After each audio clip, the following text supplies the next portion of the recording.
সকাল 10টা থেকে গার্মেন্টস শ্রমিকদের বকেয়া বেতনের দাবিতে চট্টগ্রাম নগরীর যে সিএমপি প্রধান সড়ক, সেই সিএমপি প্রধান সড়কে তারা অবরোধ করেছেন।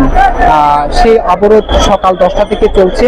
এই অবরোধ মূলত 3 মাসের বকেয়া বেতন এবং তাদের যেই ওভারটাইম সহ তাদের 10 দফা দাবিতে তারা এই চট্টগ্রাম নগরীর যেই সিএমপি প্রধান সড়ক, সেই সিএমপি প্রধান সড়কে, অর্থাৎ এই সড়কটি হচ্ছে কালুরঘাটের যে সড়ক, সেই সড়কে তারা অবরোধ করেন।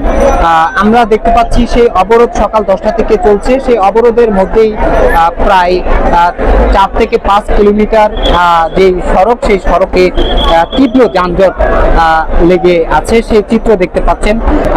এই চিত্র মূলত তারা কিন্তু যে দাবিতে নেমেছেন, সেই দাবি এই আন্দোলন তারা চালিয়ে যাবেন যতক্ষণ পর্যন্ত তাদের এই 10 দফা দাবি মানবে না, ততক্ষণ পর্যন্ত তারা এই রাস্তায় অবস্থান করবেন এবং তাদের সেই অবরোধ চালিয়ে যাবেন, এমন বক্তব্য তারা সকাল থেকে গণমাধ্যমে দিয়ে আসছেন।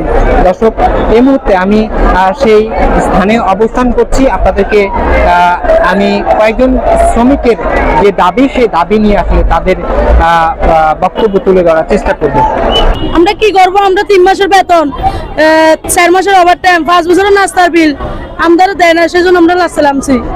কিছু করার নাই আমাদের। এত আমাদেরকে খাওয়ার টাইমে যদি আমরা খাইতে চাইলে আমাদেরকে আটকে রাখে, খাইতে দেয় না, পানি ঠিক মতো দেয় না আমাদেরকে। তারপরে কি এরা সাফে লাগে আমাদের পরিশ্রমের টাকা, আমাদের কষ্টের টাকা। আমরা এরকম থাকবো, সারা রাত থাকবো কেন? আমরা দরকার কি দাবি করছেন? আমাদের দাবি একটাই, মানে আমরা ঠিক মতন বেতন, ওভারটাইম, নাস্তার বিল আমরা যেন ঠিক মতন পাই। আমাদের এইটাই দাবি। আমাদের জন্য কোনো কিছু জন্য যদি ঠিক মতন যদি না দেয়, তাহলে আমরা এখানে সারা রাত থাকবো, যদি কোনো কিছু ঠিক মতন না দেয়। আমরা সকাল থেকে এখানে অনেক শ্রমিকের সাথে কথা বলেছি। অনেকে বলবার চেষ্টা করছেন যে প্রায় 10,000-এর অধিক আটতলা ভবনে শ্রমিক রয়েছে। এখানে প্রায় এক শ্রমিকের 50,000-এর উপর তাদের বকেয়া বেতন এবং ওভারটাইম সহ বিভিন্ন খাতে তারা এই টাকাটা পাওনা বলে বলছেন তারা। তো সেক্ষেত্রে আসলে মালিক কর্তৃপক্ষ কেন আপনাদের এই 3 মাসের বেতন কিংবা ওভারটাইম আপনাদেরকে আটকে রাখছে, একটু বলবেন? আমি তো জানি না যে মালিকে কেন আমাদের ওভারটাইম, বেতন এগুলো আটকে রাখছে। তারা আজকে প্রায় 2023 সালে থেকে কি মালিকের সমস্যা হয়তো 1 মাস, 2 মাস, 6 মাস থাকে। 23 সালের থেকেই কি 2026 সাল পর্যন্ত তার সমস্যা।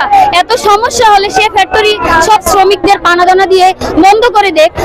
তার যদি এতই সমস্যা হয়, সে 10-20টা ফ্যাক্টরি কিভাবে চালায়? সে দিনে দিনে, রাতে রাতে কিভাবে এত শিপমেন্ট দেয়? কিভাবে এত টাকা করে? আমাদের শ্রমিকের পরিশ্রমের টাকা দিতে পারছে না কেন? তারা তাদের বুঝবে, আমাদের পেটের দায় আমরা চাকরি করে, আমাদের সুযোগ সুবিধা আমাদের বুঝতো না। আমরা যদি এগুলোর জন্য আমাদের দাবিগুলো তাদেরকে বলতে যাই, তারা আরো উল্টা আমাদের হুমকি দিয়ে আবার বের করে দেয়।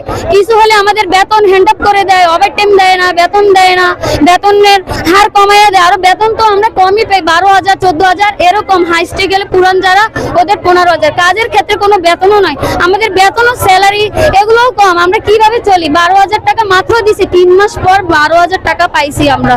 বলেন, এই টাকা দিয়ে আমরা কি করব? ছেলে মেয়ে চালাবো, নাকি সংসার চালাবো, নাকি আপনার মুদির দোকানে বাকি দিব, না বাবা মাকে খাওয়াবো? আমাদের তো ফ্যামিলি আছে, বাবা মা আছে, আত্মীয় স্বজন আছে, আমাদের উপরেই তো চলে। কারণ আমরা তো আর কোটিপতি না, আমরা হচ্ছে সাধারণ মানুষ, গরিব। কর্ম করে আমরা খাই। আমরা তো আর কোনো বিজনেস নাই, কোনো কোটিপতি না। আমরা সাধারণ মানুষ, গরিব মানুষ আমরা। দর্শক, যেমনটি শুনছিলেন, আমি এখানে কয়েকজন শ্রমিকের সাথে কথা বলছি। শ্রমিকেরা আসলে যেসব দাবি দাবা তুলে ধরছেন, তাদের যে 10 দফা দাবি, সেই 10 দফা দাবি না মানা পর্যন্ত আসলে তারা এই রাস্তা অবরোধে থাকবেন, এমন তথ্য আসলে, এমন বক্তব্য তারা আজ দেবার চেষ্টা করছেন। এবং আমরা দেখেছি এখানে প্রায় 10,000 শ্রমিক এই গার্মেন্টসটিতে কাজ করছেন।